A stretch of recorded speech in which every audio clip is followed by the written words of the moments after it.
ये आप देख रहे हैं। गुनाह जो है आगे मूव कर रहे हैं, पुलिस जो है और गुनाह के पीछे है, लाठीचार्ज कर रहे हैं, गिरफ्तारियां कर रहे हैं। पीछे अलीमा खान को गिरफ्तार कर लिया है।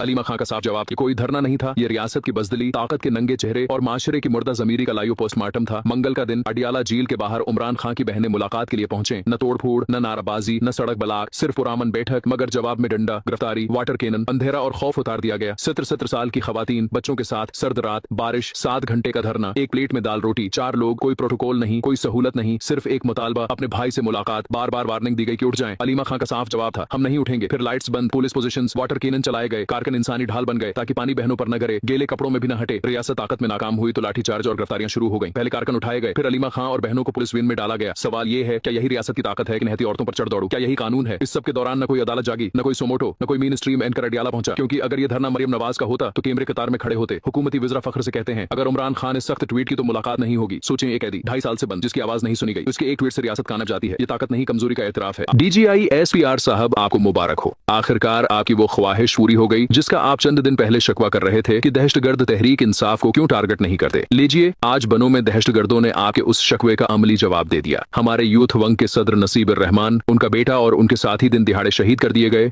ये कोई इत्तेफाक नहीं बल्कि एक वाज़ेह तसलसल है, क्योंकि जिस दिन आपने वो बयान दिया था उसके अगले ही दिन बनों में हमारे एक और लोकल लीडर की गाड़ी उड़ा दी गई थी जो खुशकस्मती से बच गए थे। मगर आज ये हमला जानलेवा साबित हुआ। अब शायद आपका दिल ठंडा हुआ हो, क्योंकि आप तो यही चाहते हैं कि पूरी तहरीक इंसाफ को या तो कत्ल कर दिया जाए या सियासी तौर पर मिटा दिया जाए। तनकीद बढ़ी तो आप पीछे हट गए और तलाल चौधरी को आगे कर दिया ताकि सारा बोझ उस पर पड़े, और वही झूठ उससे भी दहरवा दिया गया कि तहरीक इंसाफ की लीडरशिप टारगेट नहीं हो रही। हालांकि खैबर पख्तूनख्वा में 9 मिलियन के बाद इसी 1000 से जायद लोग शहीद, लाखों जख्मी और माजूर हुए, जिनमें तहरीक इंसाफ के लीडर, कारकन और वोटर सब शामिल थे। हमने कभी नारा नहीं लगाया कि दहशतगर्दी के पीछे वर्दी है, ये नारा मरियम नवाज लगाती थी। मगर आज वही DGI SPR साहब इन्हीं के बयानात को अपने हक में बतूर गवाही इस्तेमाल कर रहे हैं। सवाल यह है कि नसीब रहमान और उनके बेटे के कत्ल पर FIR सिर्फ दहशतगर्दों के खिलाफ क्यों नहीं बल्कि उन बयानात के महरकात पर भी होनी चाहिए, और खैबर पख्तूनख्वा हुकूमत को चाहिए कि DGI SPR और तलाल चौधरी को भी नामजद करे, क्योंकि बयान के फौरन बाद हमला होना महज इत्तेफाक नहीं बल्कि इन्वेस्टिगेशन का केस है। फिर उलमा को बुलाया जाता है, वही उलमा जिन्हें फजल रहमान खुद कराए के उलमा कहते हैं। 25,000 रुपए माहाना देकर मकसद सिर्फ एक है, फील्ड मार्शल आसिम मुनीर का बयानिया बनाना, क्योंकि सर्विस खुद बता रहे हैं कि शायद पाकिस्तान की तारीख में कोई जनरल इतना गैर मकबूल नहीं रहा। BBC की रिपोर्ट बताती है कि अबू जुबीदा को फैसलाबाद से उठाकर गवांतानामो में 83 बार वाटर बोर्डिंग की गई। एक आंख जाया हुई, आज लाखों पाउंड का मुआवजा मिला, मगर कैद अब भी है। और हमने 1968 से आज तक कुछ नहीं सीखा। अब फारा के डॉक्यूमेंट्स सामने आ गए हैं, जिनके मुताबिक अमेरिकी लाबंग फर्म के जरिए अमेरिका को ऑफर दी जा रही है कि अफगानिस्तान में जंग लड़ने को तैयार हैं, असलहा वापस ला कर देंगे। इमरान खान पहले ही जेल से कह चुके थे कि ये लोग अफगानिस्तान में जंग चाहते हैं, और आज उसकी दस्तावेजी शहादत मौजूद है कि असेंबली कोर कमांडर से ब्रीफिंग मांगती है तो जवाब खत में नहीं बल्कि अखबार में लेकर के दिया जाता है कि ये गैर जिम्मेदाराना है, ये रियासत नहीं माफिया स्टाइल है। कभी कहा जाता है दहशतगर्द अंदर के हैं, कभी कहा जाता है अफगानिस्तान से आते हैं, पहले फैसला कर लें। अगर बॉर्डर पार से आते हैं तो बॉर्डर किसके कंट्रोल में है, और आखिर में 29,000 दरख्त काटकर कौम को बताया जाता है कि 40,000 लगा दिए गए, जैसे कौम बेवकूफ हो। हालांकि एक दरख्त को वापस आने में 15-20 साल लगते हैं। ये सब कुछ हादसा नहीं, ये सब एक मंसूबा है, और कौम अब सब कुछ देख भी रही है और समझ भी चुकी है।